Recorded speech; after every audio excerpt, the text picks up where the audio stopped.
Hey, juste avant ta vidéo, sache que tu peux retrouver mon projet en financement participatif sur Game on Tabletop et que mon précédent projet est disponible sur ma boutique Utip. Les liens sont dans la description. Bonne vidéo à toi.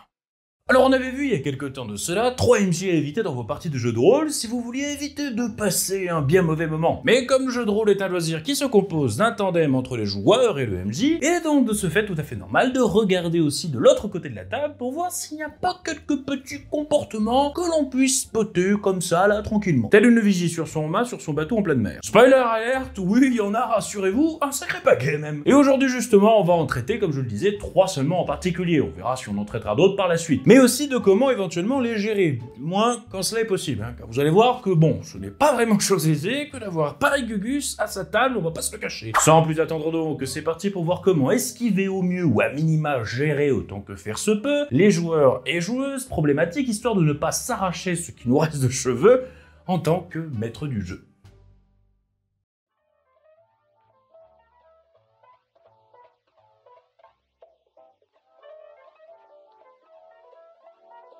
Alors commençons par celui qui est un peu le plus complexe, je le trouve. Complexe sur bien des points, vous allez le voir. Autant à appréhender qu'à gérer en réalité.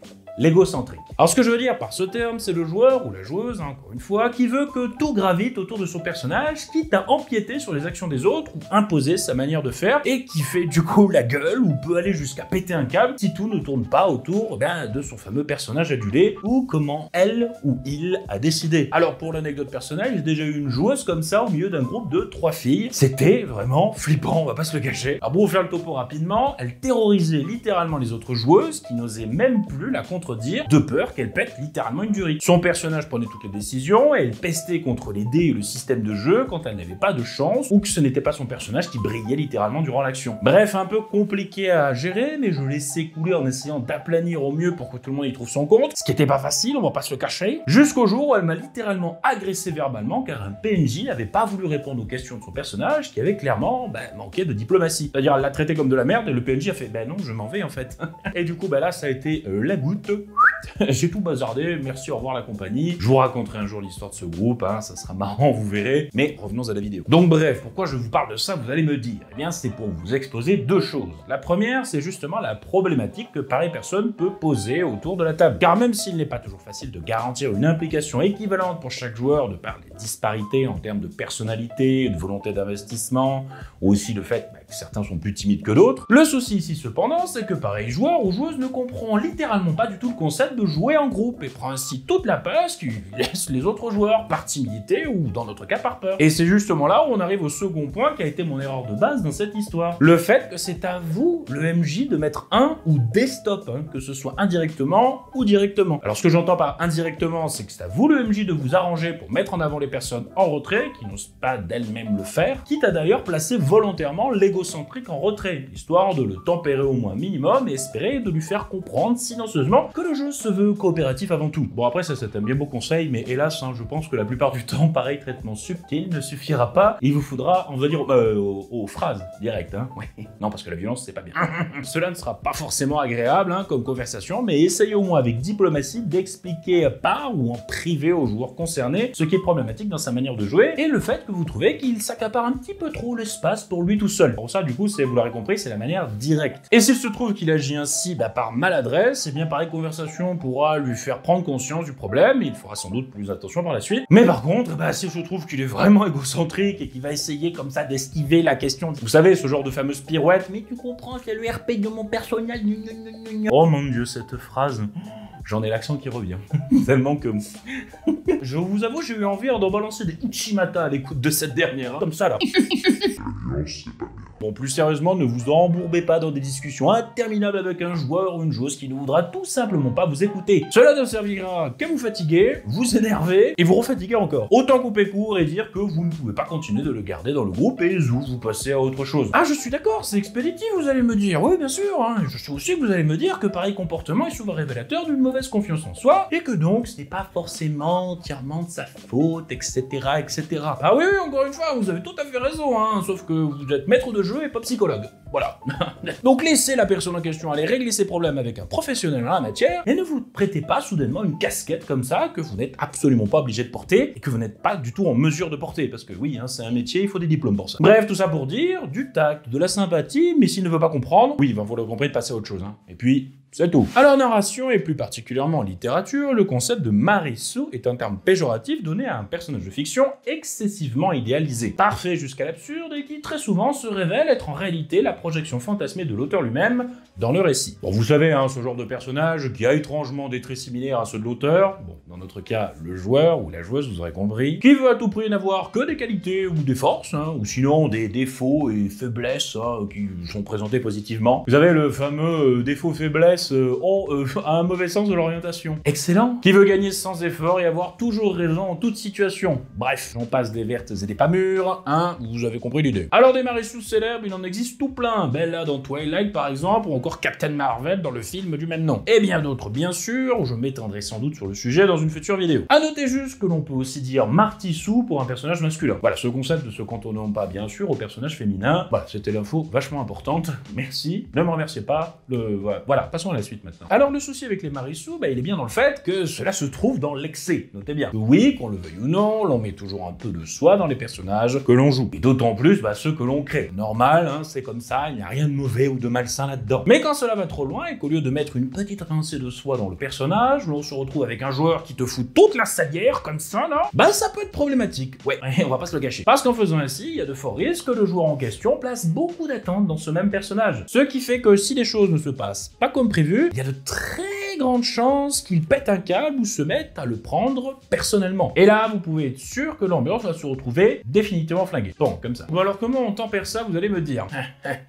C'est compliqué, figurez-vous. Parce que si vous essayez par exemple de créer de la distance entre les personnages et les joueurs, et ce dès la création de ces mêmes personnages, en faisant par exemple que le groupe appartient à un alignement donné, une entité qui les force à agir dans un sens, comme des militaires ou des mafieux par exemple, bref, un peu restreindre les champs du possible pour aller vers des zones plus éloignées de leurs habitudes, le joueur adepte de Marissou, il aura toujours à retomber sur ses pattes, un vrai félin le bougre avec des galipettes et tout comme ça, oui. Oui, mais on joue des criminels mafieux, mais même personnage est un super beau mafieux, tu vois, qui n'est pas vraiment mafieux en vrai, et qui sauve la veuve et l'orphelin en secret, mais il se fait jamais prendre parce qu'il est trop fort, et en plus tout le monde l'aime parce qu'il est super affable, voilà. J'ai déjà dit qu'il était super beau. Et donc, quoi que vous essayez de faire, il y a de grandes chances qu'il vous tanne sans cesse pour essayer de tordre la logique que vous avez tenté d'installer pour faire le même personnage encore et toujours. Quitte à foutre la crédibilité littéralement à la corbeille. Et là-dessus, il n'y a pas vraiment de recette miracle, hein, malheureusement je dois l'avouer. Désolé si vous étiez venu pour ça. Car cela touche plus le joueur que le joueur lui-même. Cela peut être en effet le reflet d'un certain mal-être avec une volonté de s'évader d'une vie qu'il estime malheureusement trop peu enviable. Ou d'une envie aussi de masquer ses complexes, ses défauts, ses faiblesses, que ce soit par déni, lâcheté ou fuite vers l'avant. Bref, comme je l'ai dit, cette tendance à faire des Marissous à tout va est révélateur de quelque chose de profond chez le joueur ou encore une fois la joueuse en question. Alors vous pouvez faire comme avant et lui parler directement, mais comme je le dis à chaque fois et je le répète, ne vous improvisez pas psychologue de canapé. Ce n'est pas un métier pour rien et il n'y a aucune honte à aller consulter quelqu'un si jamais on se sent mal dans sa vie. Et parfois, on a juste besoin d'un ami qui nous aiguille dans cette bonne décision. Le meilleur que vous puissiez faire, c'est d'être cet ami en question. Point final. En bref, essayez de faire au mieux, mais si cela se révèle tout simplement insoluble, la fuite ou l'esquive restera toujours la meilleure option. Et oui, encore une fois. Oui, parce qu'il y a marqué à éviter dans le titre, hein, donc fallait pas s'attendre à des recettes miracles à tour de bras non plus. Hein. Voyons. Et enfin, on finit par le plus célèbre d'entre tous dans le domaine du jeu de rôle. Je vais bien sûr parler du murder hobo. Alors en français, cela donnerait quelque chose comme le clochard meurtrier. Bon, en gros, cela désigne un personnage qui se balade dans l'histoire sans aucune attache à quelconque communauté, en butant littéralement tous ceux qui se dressent sur le chemin de son aventure, ou bien en résolvant toutes les situations directement par la violence, sans la moindre once de vergogne ou d'interaction plus approfondie. Un bon exemple parodique, vous verrez pourquoi je mets des guillemets, du murder hobo serait le personnage du barbare dans le donjon de Nullbuck. Et oui, pourquoi je mets des guillemets à parodique? Eh bien parce que ce stéréotype a tellement été repris après Nullbuck qu'au final, l'aspect comique, je trouve, c'est un tout petit peu effacé. Généralement, les joueurs qui font un murder robot ont la fâcheuse habitude de remettre le couvert à peu près tout le temps. Voilà, hein, tout le temps, oui, c'est une bonne estimation, ouais, je pense. Vous savez, le terme de la blague les plus courtes sont les meilleurs, ils connaissent pas. Bon, ce qui fait que ça peut être marrant une fois, genre une bonne dizaine de secondes, et qu'après, là, ça devient lassant. Genre direct, quoi, en une seconde.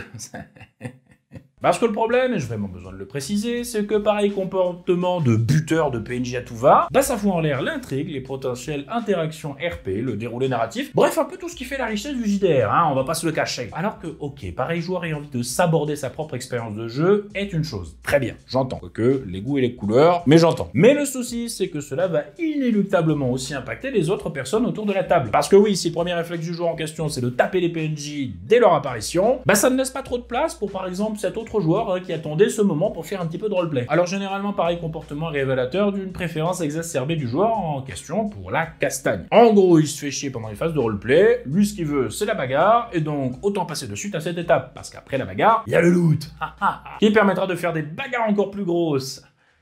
Ouais, qu'est-ce qu'on s'éclate! Bon alors comment tempérer tout ça, hein? Comment qu'on fait? Eh bien encore une fois, oui je sais, ça va vous surprendre, mais c'est pas si facile que ça. Premièrement, il peut être intelligent d'en parler directement dès le départ de la campagne, posant les choses à plat pour faire le bilan des attentes de tout le monde, vous y compris le MJ, hein? Vous faites partie du groupe, hein, je le rappelle. Cela pourra vous permettre de détecter déjà en amont pareil comportement, et essayer de poser quelques limites à ne pas franchir pour que le plaisir de tous soit préservé. Cela aussi inclut le fait de prévoir de la castagne pour que ce dernier puisse s'amuser quand même, hein? On n'est pas là pour le mettre totalement à l'écart. Faut qu'il puisse s'amuser aussi, le murder robot. Enfin, le joueur qui aime faire ça. Deuxièmement, faites que pareilles actions aient ses propres conséquences. Faisant par exemple qu'ils aient attiré l'attention des autorités qui leur placent une prime sur la tronche, amenant ainsi tout le groupe à être traqué par une armée de chasseurs de primes. Ou bien faites qu'ils aient contrarié la mauvaise personne qui ne va pas hésiter à leur envoyer des assassins sur le dos. Bref, cela pourra un petit peu responsabiliser le ou les murder robots du groupe qui finiront bien vite par trouver plus fort qu'eux au terme de leurs actions sans but. Ou alors carrément les autres PG qui vont essayer de les tempérer de manière un petit peu directe. Mais bon, on ne va pas se le cacher, hein, jouer à un murder robot, c'est généralement de ne penser qu'à sa gueule et à chercher un plaisir aussi immédiat que purement personnel. En omettant au passage les attentes et désirs de jeu des autres personnes autour de la table. Et pareille marque d'égoïsme, si elle ne peut être tempérée, doit être, fuit. Exactement, vous commencez à prendre le coup, vous voyez. Parce que bon, vous êtes là pour raconter une histoire à plusieurs. Et si c'est pour simplement basculer dans le beat'em all, bah autant jouer à Devil May Cry ou Bayonetta, en plus les musiques déchirent énormément, donc bon. Bon alors c'est vrai que j'ai été un peu rude parfois dans cette vidéo avec les différents profils présentés. Que l'on soit bien clair toutefois, je ne fais pas pareille vidéo pour faire un procès à charge contre les types de joueurs présentés dans le but de tout simplement leur casser du sucre sur le dos. Ce sera un peu trop simple. Comme je l'ai dit, la plupart du temps, ce genre de comportement est révélateur d'un certain mal-être chez la personne concernée, et il peut être bon d'en parler un peu, histoire de voir si l'on peut détricoter ce qui le travaille au fond. Ou des fois, bah, c'est simplement de la maladresse, et bon, bah, simplement en parler sincèrement d'amis à amis, ça suffit à rectifier le tir et tout le monde est content. Mais dites-vous quand même aussi que vous ne devez pas vous forcer à jouer avec telle ou telle personne, si jamais cela vous place dans un certain inconfort. Car vous savez comme on dit, hein, tout le temps, hein, la vie est trop courte, et donc si les seuls moments destinés au loisir, donc au plaisir partagé, se révèlent être des moments désagréables, bah avouez hein, que c'est tout de même vachement ballot. Donc ne vous en faites pas si cela ne colle pas avec un tel ou une telle, car mieux vaut passer du temps à chercher et trouver les personnes avec qui ça colle vraiment, plutôt que de s'évertuer à maintenir en place des relations bancales qui finiront malheureusement tôt ou tard par se casser la gueule. Et quand ça se casse la gueule, bah, y a forcément des dégâts collatéraux, et vous ne faites pas ce loisir pour en être un, de dégâts collatéraux. Vous êtes là pour vous amuser, et c'est tout ce qui compte en somme.